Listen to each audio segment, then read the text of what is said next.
It's your Funky Fishmonger early in the morning, and we're about to go on an oyster boat down in Tuckerton, New Jersey. Super excited. Normally I catch a buzz, but today, let's catch some oysters. All right, guys, we're in Tuckerton, New Jersey. We're about to go out on the Rose Cove Oyster boat. But Big Daddy needs a cup of coffee.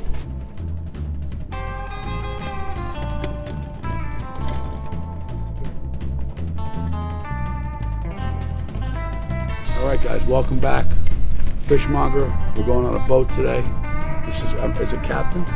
Sure, be whatever It's you want. Captain Scott Hender. His brother's over here. Get a camera over here. Get over here. Come on, guys. Come on. Morning. As you know, I've been a fishmonger for 35 years, and I want to pay homage to these guys who are doing a tremendous job that keeps me employed. Scott, you have been farming the land for how many years?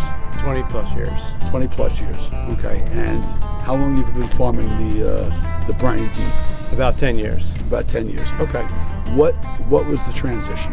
Like what tell me, like, you're farming the land, and how did this opportunity come up? We're farming about 750 acres up in Clinton, and just looking for something to do. My brother and I were looking to buy farmland in upstate New York, and that sort of didn't pan out. And opportunity came along for us to start oystering here. We rented a lease from a guy, and then we expanded. We have 5 other leases now, and just took off with it and ran. Any truth to the rumor that pearls are a side hustle? There's no, pearls are not a side hustle, but they have run drugs for Pablo Escobar back in the day. All right, guys, we're going to keep going. We're going to get on the boat. Salute to you, and we're going to pay homage to the fishermen. Let's go. Okay, so we're out on the boat, and there's actually a couple different ways they can harvest oysters. One is at the bottom, 2 is this cage method you see here. And actually for the siltier bottom in New Jersey bays, this works out better. Actually, the oysters grow faster, more sunlight, the shells are a little bit thinner, but the quality of meat is unparalleled.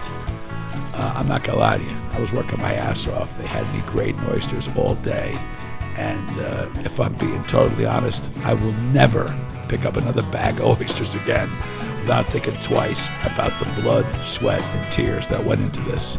Although it's a gorgeous day, these guys are out here, even when the weather is shitty, so I'll get out.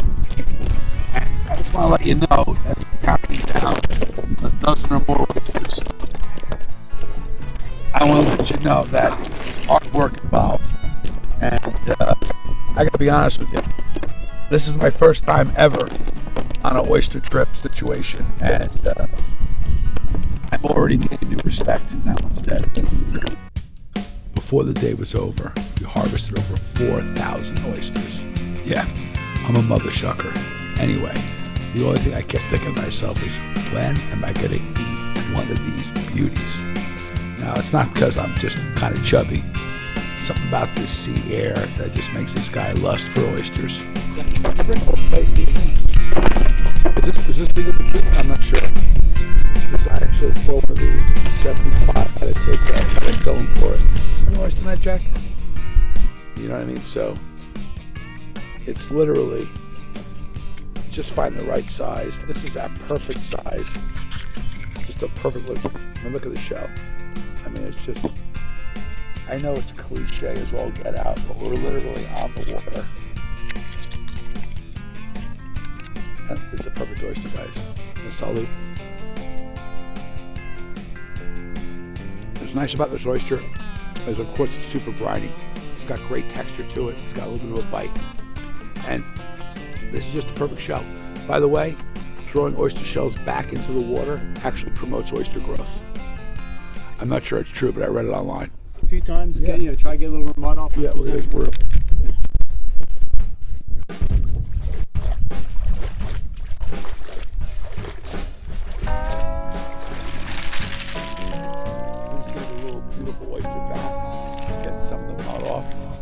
apparently, besides grading oysters, I was proven to be one hell of an oyster cleaner. By the end of the day, they were calling me the Maytag Man. Look how goddamn clean that oyster is. Beautiful. Every oyster that came out of the water here is a goddamn gift. So let's treat it that way. Because, and by the way, oysters always get a bum rap, and I'll tell you what, a real quick story. You could eat 1,000 hot dogs, have a dented can of peaches, then go to a taco fest, eat one bad oyster, get sick, and they'll blame it on the oyster. It's not true. Oyster's not the culprit. It was the dented can of peaches.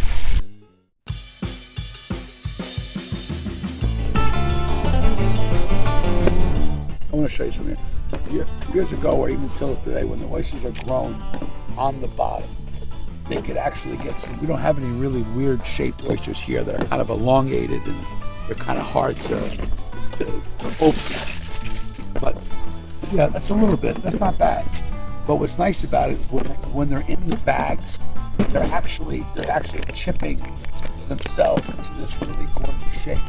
So there's no need to. If you ever saw an oyster roller, it looks like a bingo game, and it's just kind of chipping the ends of the oysters off. And we're getting beautiful shapes. So between the bags and Mother Nature, I mean, that's about as sexy as it's going to get right there.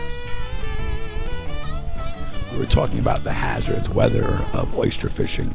One of the biggest hazards is actually the insects. And when he told me that Skin So Soft from Avon worked, I got to be honest with you, I'm going to call bull shark. That works, yes. Really? Yes. Dude, I would Green live... nets, they won't touch it. They land it straight up.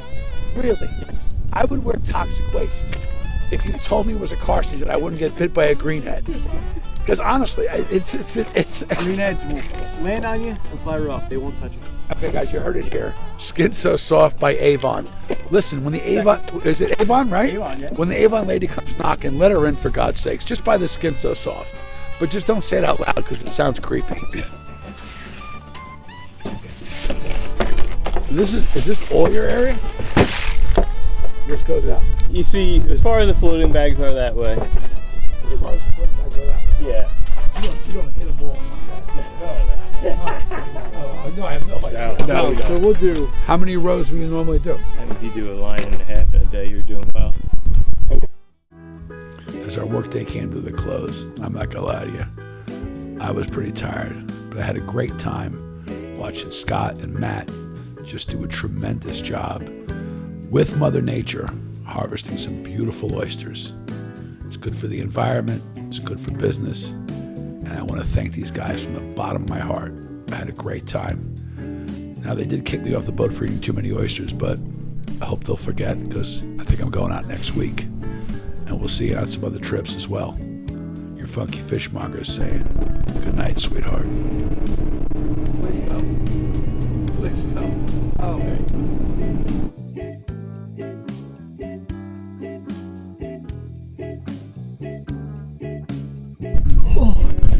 Guys, I just want to thank you all for coming along with us. Scott, Matt, and Rose Cove Oyster. These guys are hard-working mother shuckers like you and me.